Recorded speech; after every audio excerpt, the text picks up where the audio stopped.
Good day, folks. Welcome back to another tying video. All right, so we got a bit of a different pattern for you here today.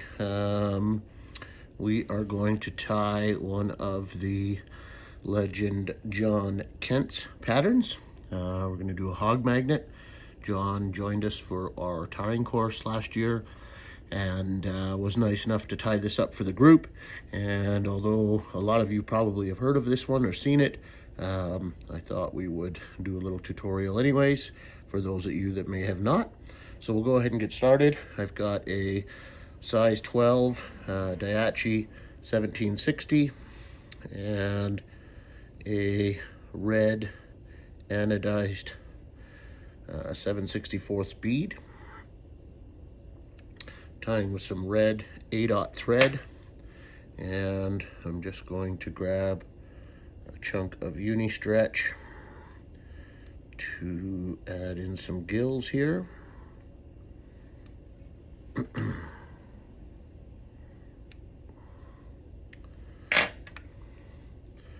So we'll get our gills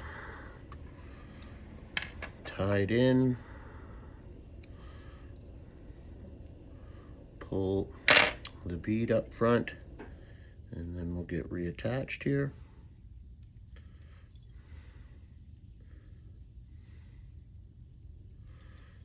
And we'll just start to build our taper.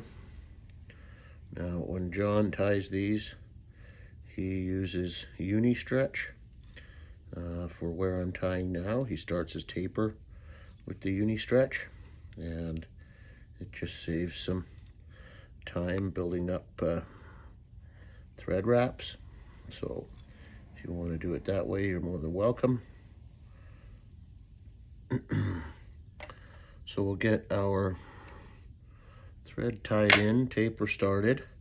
Now for the next material, you can use either wire or a red holographic flashabou or tinsel. I would use a 1/69 size if you're going to do it that way, but for durability purposes I'm going to stick with the wire. And just grab that and tie it down the near side. Doesn't have to be this side if you're more comfortable tying it on the other side. On top, whatever works for you. You just want to keep it straight wherever you tie it in, finish off. Don't let the wire wrap around the hook. Give you a little weird looking bump there. And now I've got some red holographic tinsel, and this is in medium. And then just going to wrap that in and then just double check I've got it right on top, which I do. You just want that to be nice and centered. And then I'll bring my thread back up, keeping my wraps nice and even.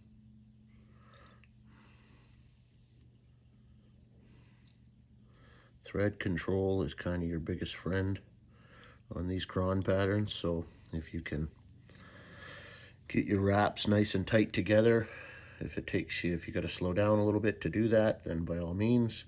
But when you keep a nice smooth body, it makes wrapping your materials and rib and everything else that much easier. So just gonna capture in this material. So I'm using laser silver tinsel. That is a substitute. So John's original calls for Lagerton mini flat braid, which I do not have. I fished this pattern after John showed it to us in the course last year. I fished it over the past year, and I didn't go out and get the Lagertons. I just used this laser silver, and it seemed to do the trick. So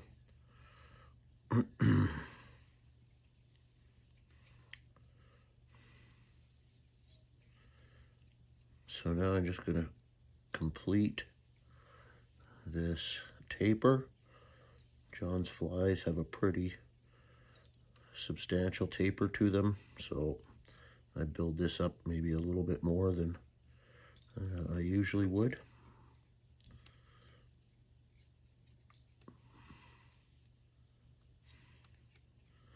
But that looks pretty okay right there. So now we'll just grab this laser silver and with some nice tight touching wraps, we will bring this up the shank. I try not to overlap too much, but a little bit is okay.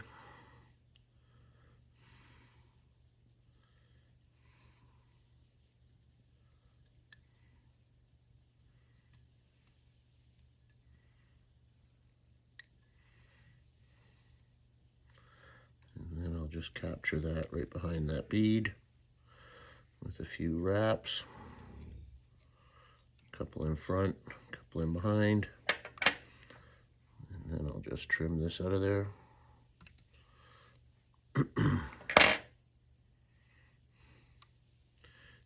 just wrap over that to make sure everything is nice and secured. Okay, now this step, a little bit tricky.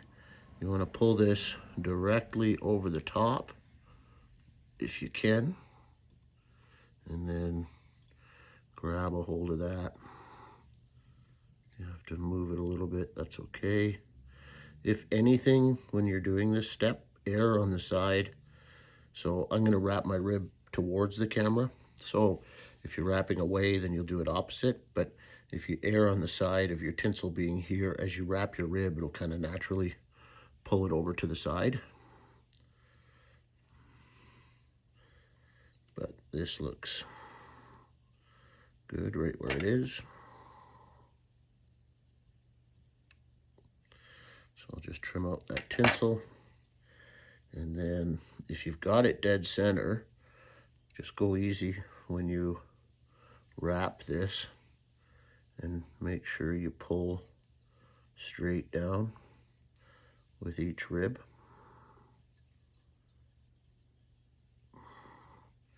And I don't like the spacing there.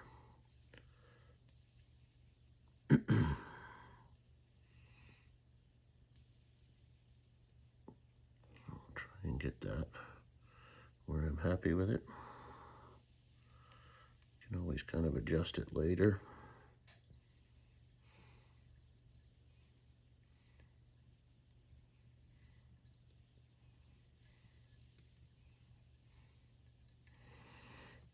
Get our 7 segments in there.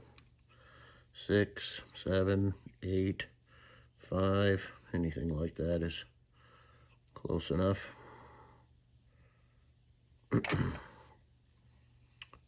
All right, now I'll spin this out and then just should be able to shimmy that back on top where I liked it. There we go.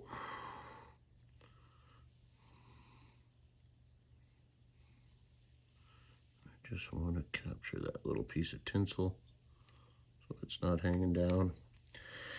And then just before I whip finish, I'll flatten that thread, smooth this collar out just a wee bit, and then we can throw a whip finish in.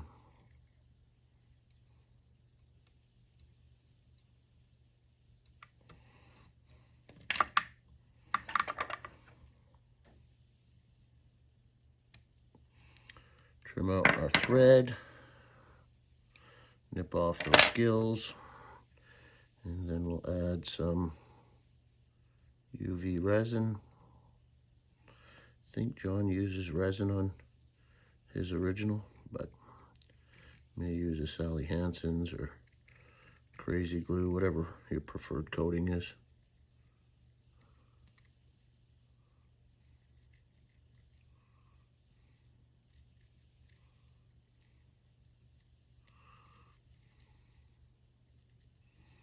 Well, we'll just get a Nice even coat on there. Kind of like so. Give it a zap. And there it is. So a pretty neat pattern.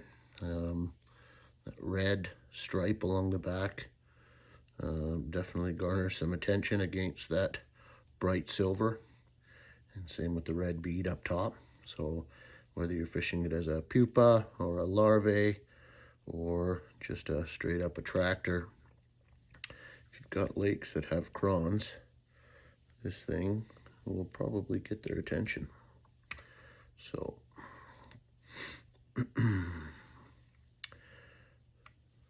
shout out to John once again.